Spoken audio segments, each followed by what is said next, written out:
Fujimori un destacamento de la Fuerza Armada, del Ejército, con elementos del Servicio de Inteligencia del Ejército que operaba órdenes del Servicio de Inteligencia Nacional.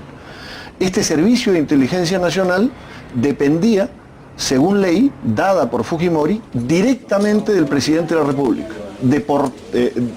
Digamos, informaba directamente al presidente de la República. O sea, era una estructura paramilitar y al mismo tiempo legal, eran las dos cosas. Que recibía apoyo logístico de la División de Fuerzas Especiales, de destacamentos, recibía armas, vehículos, inclusive el presidente de la República propone el ascenso a través de carta al ministro de Defensa de los elementos que formaban parte de este destacamento, el denominado destacamento Colina.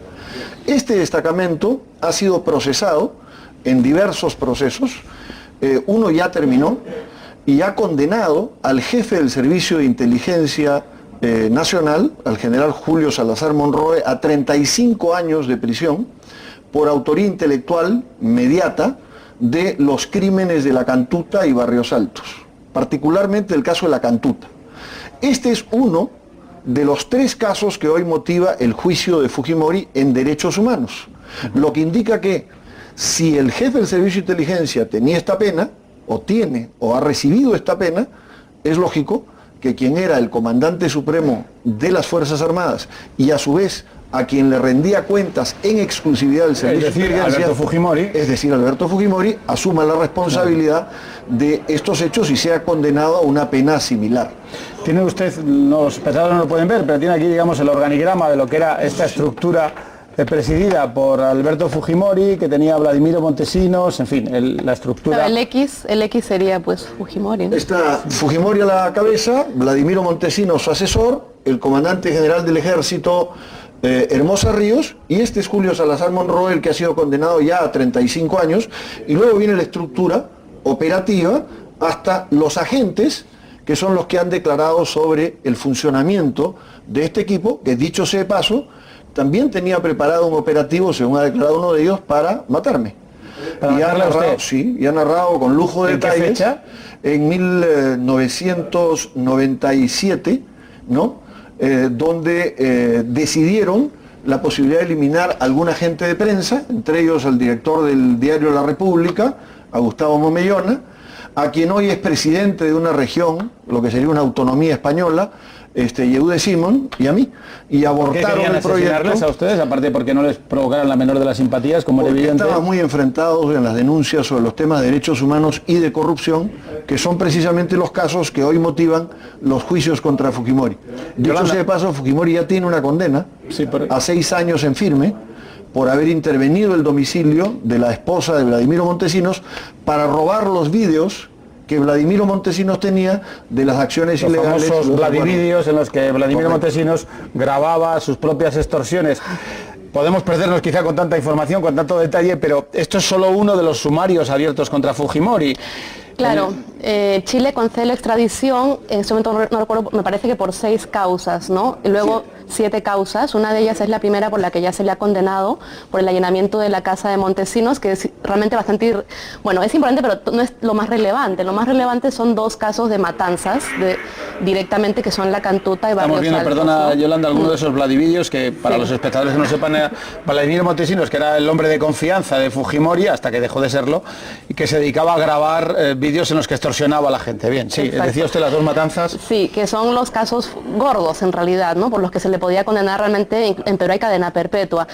Y eso posteriormente se va a determinar en el juzgado. Ahora yo, no sé, me gustaría saber qué piensa el señor Díaz Canseco sobre este tema, porque mucha gente opina en Perú, muchos analistas, que no se va a llegar a poder condenar a Fujimori por estos casos. ¿Por qué? Porque la cadena de mando, usted la tiene ahí dibujada, ¿no? Como esquema, sin embargo, evidentemente Fujimori, como buen presidente, entre comillas, bueno, en fin, con abusos autoritarios, en fin, tampoco es que hubiera, tengo entendido yo, firmado ninguna orden. O sea, ¿cómo se le va a poder probar la cadena de mando? Él lo que está diciendo en todo momento y se defiende diciendo es que él no sabía nada.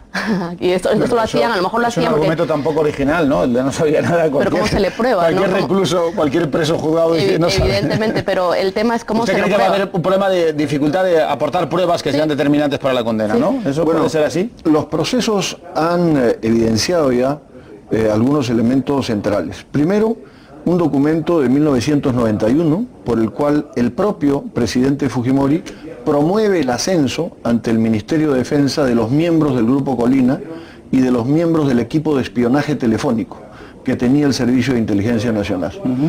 Primer hecho. Segundo hecho, el hecho de que este destacamento era una unidad oficial de los institutos armados. No era un grupo clandestino, era un grupo de operaciones clandestinas, pero una estructura dentro del Servicio de Inteligencia, particularmente del Ejército, que recibía bonificaciones, pagos extras, con un mando claro y determinado, con un mando clarísimo y determinado. Tercero, porque todos han indicado que la responsabilidad de estos hechos correspondían a las órdenes del general Hermosa Ríos y de Vladimiro Montesinos. Y quien gobernaba el Perú era una tríada donde la cabeza era Fujimori. Fujimori era además el único responsable ante el cual el Servicio de Inteligencia rendía cuentas por modificación de la ley que él mismo estableció. Y finalmente fue el propio gobierno de Fujimori, a propuesta del gobierno, el que dio una ley de amnistía para, después de haber hecho una pantomima de juicio militar para procesar a los miembros del Grupo Colina, amnistiarlos y liberarlos con el voto de su bancada parlamentaria completamente sujeta a él en este terreno.